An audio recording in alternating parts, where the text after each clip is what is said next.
The mystery of the Srafo lies in this very subtlety.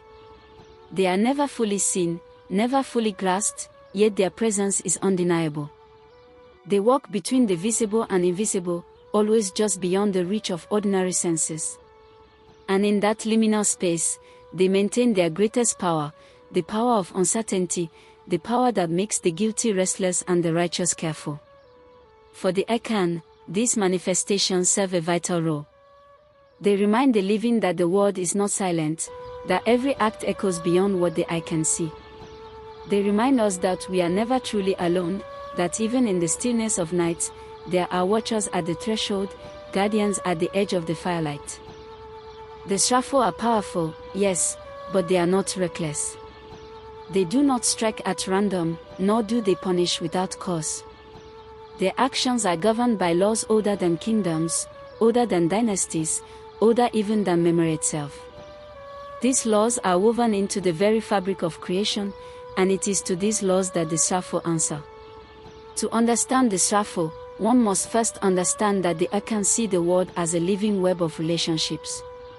The ancestors, the living, the unborn, the rivers, the forest, the spirits, the land itself, all are bound together in a sacred network. What touches one, ripples through the whole. To break harmony in one corner of life is to endanger the balance of all. And it is this balance that the Srafo protect. There are certain acts that summon their gaze without fail. To insult or neglect the ancestors is among the gravest. The ancestors are not gone, they walk alongside the living, guiding, protecting, and warning. To mock them, to refuse them offerings, to forget their names, is to cut oneself from the very root of life. The Srafo do not allow such disrespect to pass unchallenged. Another violation is the desecration of sacred groves, rivers, or forests. These are not simply pieces of land or flowing water, they are dwelling places of Abuzum, the deities who animate nature. To exploit or pollute them is to wound the divine order itself. A man who fells trees from a forbidden grove or poisons the waters of a river may find that his prosperity withers, that his lineage falters, that misfortune clings to him like a shadow. The Srafo ensure that the land remembers. Corruption, too, draws their attention. When a leader exploits the people, when wealth is hoarded while neighbors starve, when truth is twisted for personal gain, these acts fracture the communal harmony that sustains society. The Srafo do not look kindly upon such betrayal. Justice may not come at once, but it comes all the same, in lost fortune, in public disgrace, in sudden collapse of power. Yet the laws of the Srafo are not cold or mechanical. They are not blind executioners. They see intention. They weigh the heart. A crime committed out of malice is not judged the same as a mistake born of ignorance. A single act of greed may be forgiven if followed by acts of restitution, but greed that hardens into habit becomes a poison the Srafo must remove. This is what makes their justice profound. It bends with wisdom. It recognizes that life is not black and white, that human beings stumble and falter. The Srafo are not waiting to destroy, they are waiting to correct, to restore.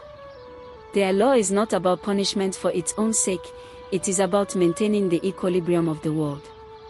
Imagine the Adinkra symbols glowing faintly, each one carrying the wisdom of generations.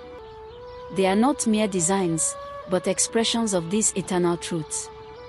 Asos Yeduru, the earth has weight, reminding us that all must respect the land. Iband, the fence, reminding us of protection and boundaries.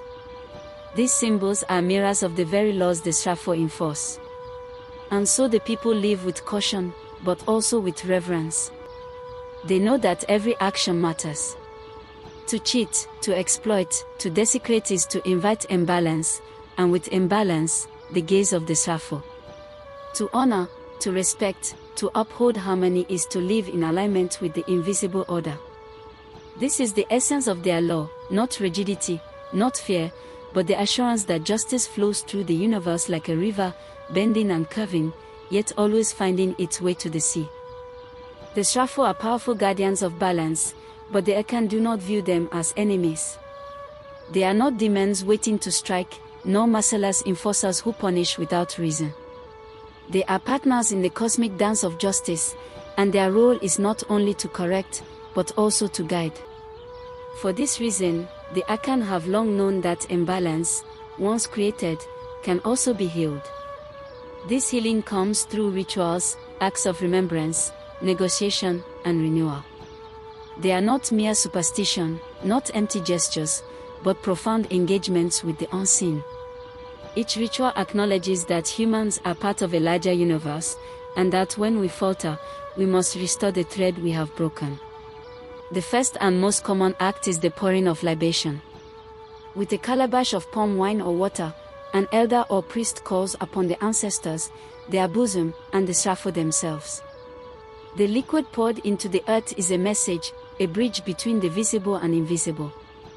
It says, we remember, we honor, we seek forgiveness, we seek protection. In those moments, the community reaffirms its place within the eternal order. Cleansing rituals are equally powerful. Herbs gathered from the forest, leaves known for their healing and purifying properties, are used to wash away both physical and spiritual impurities. Whole communities may gather to be cleansed. Men, women, and children alike standing in the river as chants rise into the air. These chants are not random words, they are carefully chosen invocations that realign the spirit, reconnecting human life with the rhythm of the cosmos. Sacrifices of propitiation are also offered. A fowl, a goat, or in rare cases, larger offerings may be given to restore balance. These are not bribes, nor are they cruel acts. They are symbols, gifts to the universe, acknowledgements that humanity has taken more than it should, and now seeks to give back. The blood that touches the earth, the smoke that rises to the sky, the shared meal that follows, all are woven into the sacred conversation between mortals and spirits. Sacred groves, too, play their part. These forests, untouched for generations, are not only ecological treasures but spiritual sanctuaries. To walk among them is to walk in a living temple. The Akan honor them not only with words, but with restraint, by leaving them undisturbed, by teaching children that some places are not for exploitation, but for reverence. In protecting these groves, the people protect themselves, for they know that when the land thrives, the spirit of justice thrives also. Through these rituals, the Akan remind themselves of a crucial truth: humanity does not stand apart from the universe. We are bound within it. When we disturb its harmony, we must humble ourselves and act to restore it. And when we do, the Srafo respond, not with wrath, but with renewal. Thus, the people live not in fear of the Srafo, but in relationship with them. The rituals are not chains, but bridges. They are ways of saying, we see you. We respect you. Walk with us, not against us. In this way, the Srafo become not simply enforcers, but guardians, ever watching, ever guiding, partners in the eternal dance where justice and mercy, correction and protection, move together as one. To many in the modern world, the Srafo may seem like shadows of a forgotten past, stories for elders, tales to entertain children, or relics of a worldview that no longer fits into our fast-paced cities and global networks. But if one looks closer, the wisdom of the Srafo speaks directly to our age, perhaps more urgently than ever before. At its heart, the philosophy of the Srafo is about balance, between humans and nature, between wealth and responsibility, between individual desires and the well-being of the community. These lessons are timeless, and in today's world, their absence is painfully visible. Consider the environment. Across the globe, forests are falling, rivers are being poisoned, and the climate is shifting in unpredictable and devastating ways. To the Akan worldview, such events are not random accidents. They are signs of imbalance. Just as a community that disrespects sacred groves may see its harvest fail, so too do modern societies that exploit the earth without restraint reap droughts, floods, and storms. The Srafo remind us that the earth is not an endless resource to be plundered, it is a living system that responds when its balance is broken. Corruption is another arena where the Srafo's wisdom is strikingly relevant. In Akan tradition, leaders who betray the trust of their people, who exploit their position for greed, invite the watchful gaze of the enforcers. Their wealth may vanish overnight. Their reputations may collapse. In our modern world, though the Srafo may not appear in shadowy forms at the edge of the village, the principle still holds. Societies built on dishonesty and exploitation eventually falter. We see it in collapsing economies, in political instability, in the unrest that grows when people feel justice has been abandoned. Even in the realm of justice itself, the Srafo have something to teach us. Modern courtrooms, with their rigid rules and punishments, often forget that justice is not only about retribution, it is about restoration. The Srafo never punish for sport. They act to correct, to heal, to restore harmony. Imagine if modern systems of justice carried the same philosophy, not prisons that breed resentment, but healing that rebuilds communities, not punishments that break, but corrections that guide. And perhaps most importantly, the Srafo remind us of interconnectedness. In the Akan worldview, no action stands alone. A selfish act by one person ripples outward, touching family, community, land, and spirit. In today's globalized world, where a decision in one nation can affect millions across the ocean, this lesson is more relevant than ever. Every abuse of power, every careless act against the environment, every injustice tolerated, these are not private matters. They are seeds of imbalance, and they will bear fruit, whether bitter or sweet. Thus, the Srafo are not merely guardians of a forgotten tradition. They are mirrors held up to us today, reminding us that justice must be restorative, that leadership must be accountable, and that humanity must live in balance with the world around it.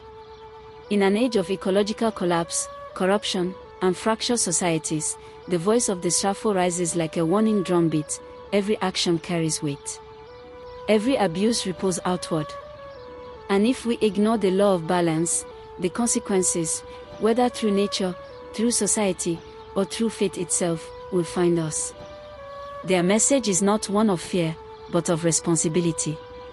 For if imbalance can be created, it can also be corrected. If injustice can spread, so too can healing. The Srafo remind us that harmony is possible, but only if we are willing to live as part of the whole, not above it. The story of the Srafo does not end with the past, nor does it rest only in myths whispered around fires. They endure. They adapt. They remain silent watchers in the fabric of life, guiding, cautioning, and reminding us that the law of balance is eternal. Look to the rivers. They flow endlessly, carrying both memory and renewal. The Akan say that when a river bends, it remembers its course, even as it changes shape. So too do the Srafo bend with time. They are not frozen relics of a vanished age.